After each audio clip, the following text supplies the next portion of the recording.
هي مش فكرة إن المريض المصري عايز يروح الساعة 3 الفجر الطوارئ عشان خاطر دي اللي بتمشي وبتجيب ريتش، لأ مش الفكرة في كده.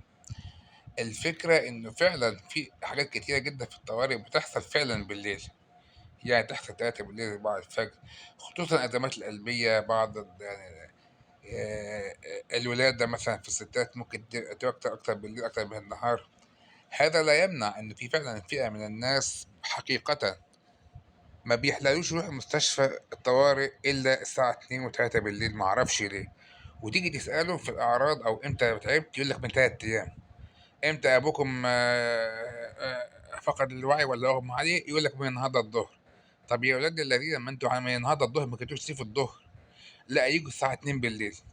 فهناك يعني هذه الطائفة من الناس موجودة، لكن مش كل الحالات اللي بتيجي 3 بتستعبط، أو الحالة كانت تعبانة من الصبح، أو الحالة كانت تعبانة من امبارح.